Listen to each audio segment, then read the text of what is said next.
A1, A1, A1. Yeah, truly. Cooler and I'm flyer too. Jam. Cooler and I'm flyer too. Welcome back to the show that's cooler and fly too. A1Forever Sports. I am he, Chris Tip Moore. Why settle for less when you can have more with the vision? And with that in mind, we welcome back to the show Sports Illustrated shoe extraordinaire and also Hawks beat writer Pat Benson, Jr. Welcome back to the show, Pat. How have you been? Hey, man, thank you so much for having me back. I've been good, man. I'm excited about the start of the season. I know you are too. We've talked about it a lot.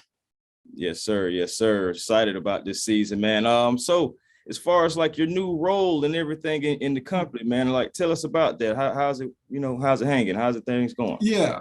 So like as you mentioned earlier, covering sneakers in the NBA as well now. So I got the Atlanta Hawks on one hand, and then I've got shoes on the other hand, and super excited about both. Obviously, my first love is basketball and hoops, but like you, I'm a sneakerhead too. So you know, in mid-July, I made the transition to where I finally, quit my day job, and I started Congratulations. writing. Yeah, thank you, man. So I started writing full time, and it's been a dream. I've really enjoyed it. It's tough, and it can be kind of daunting at times, but I'm loving it. Yeah, I'm about to say it's great when you can just do what you love full time. I'm waiting on my day. It's coming. It's coming. Yeah, it'll get here. Yes, sir. Okay, so let's jump right into it. So overall, with these two preseason games, the first two that you've seen, what do you think about the Atlanta Hawks as a team's overall so far? Man, I've been impressed. I thought the first game, the chemistry between Dejounte and the rest of his teammates, most importantly with Trae Young, was really seamless. I'm sure there's still going to be some growing pains at times, but it looked like they've been playing together for some time. So that was really cool to see. Obviously, yesterday, the second preseason game, it was a little bit more oriented towards like the bench. Coach McMillan wanted to play the younger guys, but I've been impressed with what I've seen. I really don't have anything negative to say. Right. Okay, so Trae Young taking over the second preseason game the way he did. Yeah. Is that Trae making a statement, or is that just Trae being generational Trae? The second one, that's just Trae just being a generational talent. Uh, the same guy who led the NBA in points and assists, and Yes, then sir. went to work the following offseason and was training with Steph Curry and his personal shooting coach. Right. And Trae was a little off shooting to start the first preseason game, and then he corrected that pretty quickly in the second preseason game. And I think that's just a taste of what's to come. I really think it's going to be a special season for Trae and the Hawks.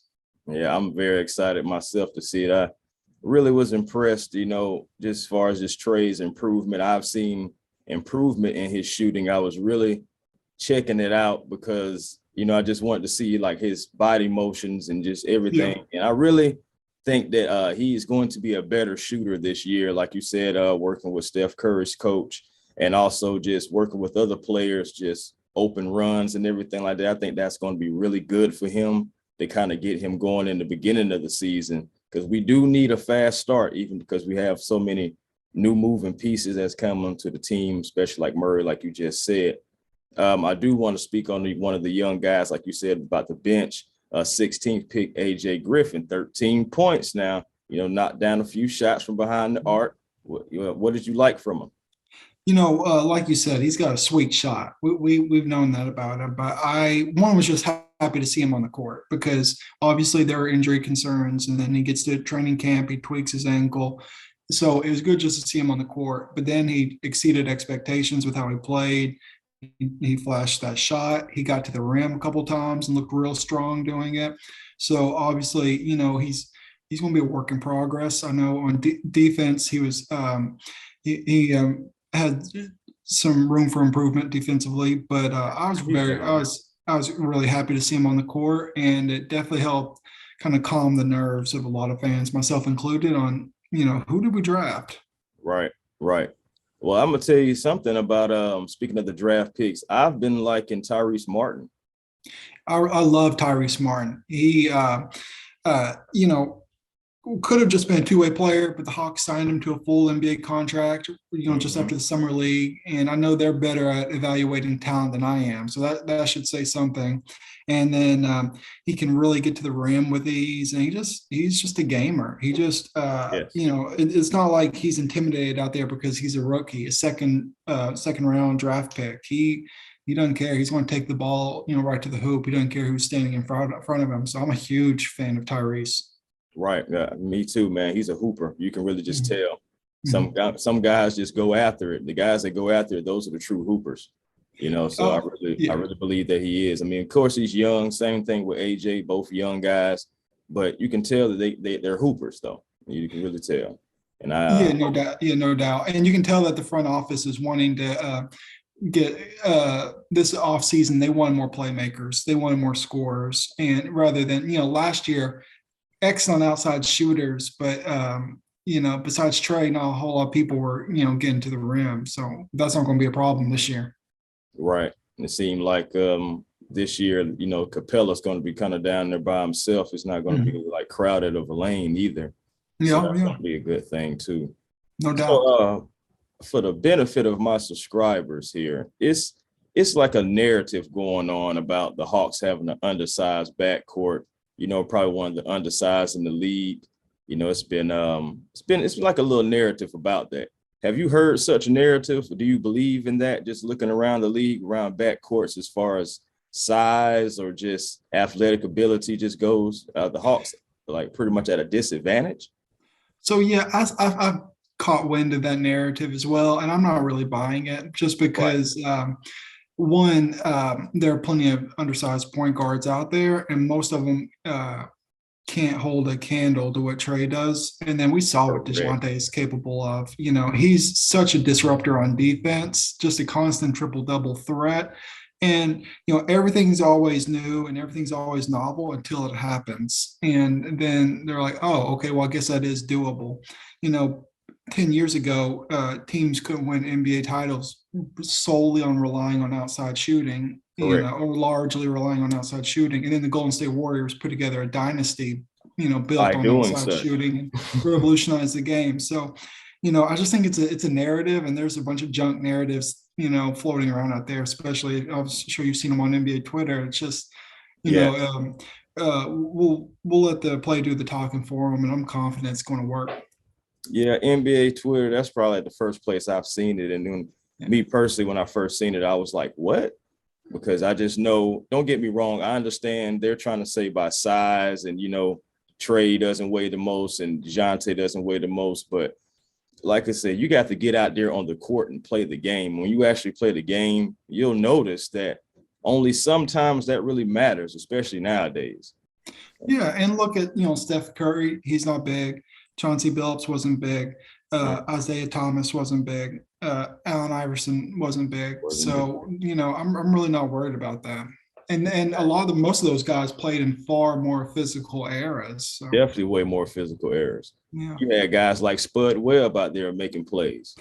yeah, Won yeah, the dunk, exactly. won the dunk championship, dunk contest and everything. So, Well, know, yeah, you know that, Chris. But a lot of the guys on NBA Twitter, I suspect they're little like high school right. dudes who don't know their history. All right, everyone. So y'all hear this right here. The narrative is BS. All right. Yeah, Narrative is BS. So, okay, I definitely got to ask you a shoot question. So yeah. it seems like the Trae Young 2.0 is coming on November 1st.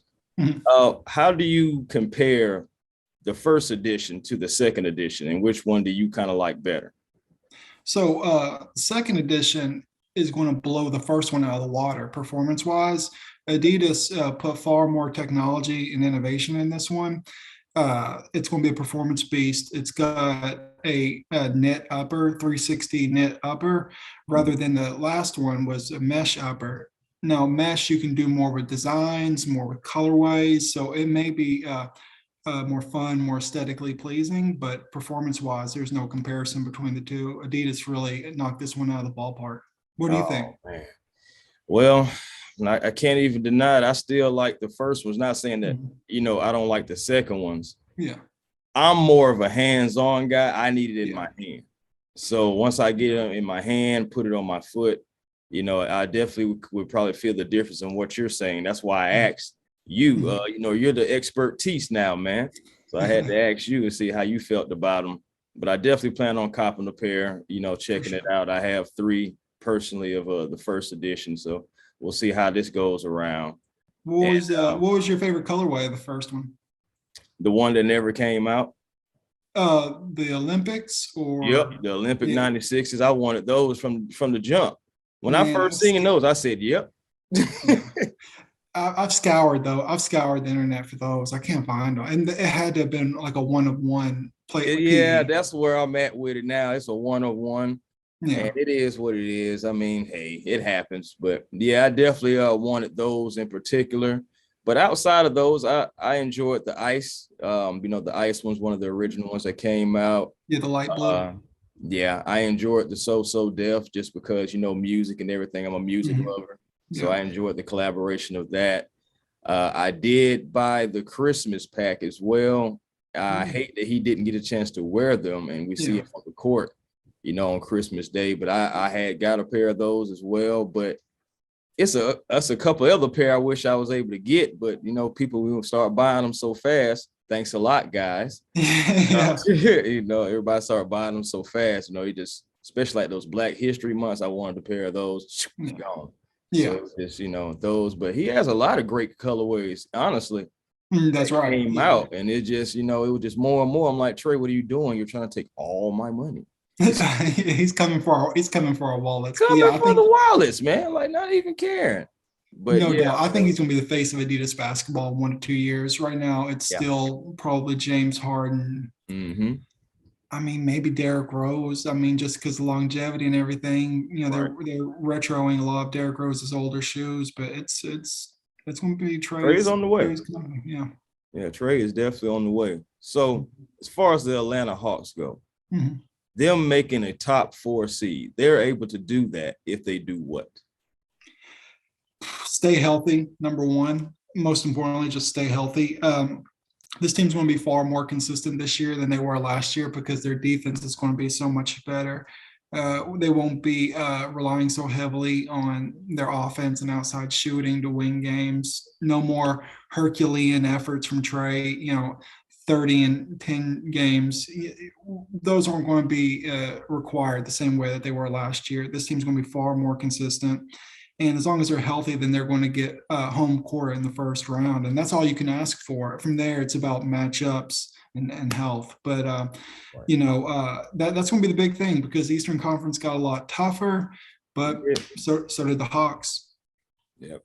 And then the same thing about it that people don't factor into basketball is chemistry. Yeah. Chemistry. I mean, I hate to use them because they didn't go far, but a team like how Utah used to be, just having the same, players like knowing each other and stuff like that. Hopefully we definitely have a better situation than they do, which I believe we do. But just, that chemistry between the players that's already there and then bringing in Jr.To. I think Jr.To is going to slide right in well. And hopefully I get to see maybe in one of these preseason games, like, Trae maybe getting a rest and then Jr.To going in there and seeing what he can do. Just, to see their individual efforts and see how they're going to be able to mesh on the court, together.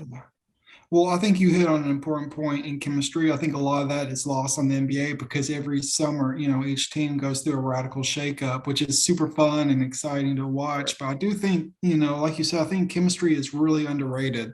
And just having the same set of guys, John Collins being back again, despite the trade rumors, I think that's important. And it does add up. It matters that Trae and Clint have played together now a couple seasons. So I think that's a really good point. Okay, like also just real quick, it just came to my head about the whole conversation about Cam Reddish and DeAndre Hunter. Now, I'm happy we kept Dre. A lot of people should be happy that we kept Dre. And it seems like unless something happens in the coming days, it seems like Dre is gonna be betting on himself, huh? Yeah, man, it's looking like that. I was just thinking about it. I think we have until October 18th. We're recording this on the 9th. So it's looking like he could be following in John Collins' footsteps and betting on himself. And right now, it's looking pretty good after 2 preseason games. But then again, Right. remember last year, Kevin Herter, he signed his extension at the 11th hour. Yeah. I'd already written an article saying, like, I had it ready to go right on cue that they didn't reach a deal. He's going to be a restricted free agent, blah, blah, blah. And as soon as I was ready to hit send, I saw like the Woj bomb. I was like, well, okay, time to write a new article. So Right, right, it right. could be like that. It That's could be just like life. that, but I don't know. I don't think Dre's going to take a pay cut, or no, I shouldn't say a pay cut, but he's not going to sell for less. Right.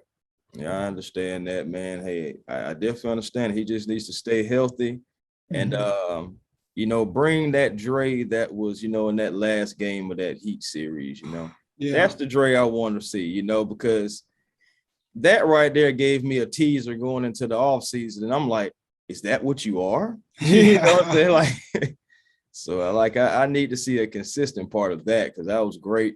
And if he provides that to go along with Trae, DeJounte, John, and Clint, of course, we know the bench guys too. I want to see some Jalen Johnson, a lot of Jalen Johnson this year as well too, so we can see what that is. But I'm excited about these Hawks, man. Will yeah, you man. be? Me too. I was disappointed Jalen didn't get to make the trip to Abu Dhabi. Yeah, I thought and he that was was too. unfortunate. And he was too. Yeah. He tweeted about it, as soon as it happened. So Right. non-COVID illness, it just, it happens, man. So Yeah, definitely sucked. I hate that he didn't get that experience. yeah, Hopefully he takes it out in the league this year. that's right. That's right. I think he will definitely see the court a lot more. Yes, sir, man. Well, Pat, I thank you so very much for taking the time out your busy schedule to come hang out with us on the A1Forever Sports. Hopefully Oh man, it's always my pleasure, Chris. I'm a fan of yours, and I always enjoy talking hoops with you. So, it's always and of course I always listen to you and read everything you have to say. So it really is my pleasure, man. Thank you for having me. Hey, man, got you right here. I really appreciate that from the bottom of my heart, man. So you gonna be at opening night? You know it, man. Okay, yeah, I already know. I'm definitely going to be in the building 100%. All right, we want to link up. Oh yeah, definitely 100%. Cool. Well, yes, sir, man. Thank you so very much for coming on to the show. Until next time, be generational because it's always time to be. A1Forever Sports, the show that's cool and fly too. Well, special thanks to Pat Benson for coming on to the show today. And until next time, peace and blessings to you all, and I'll holler.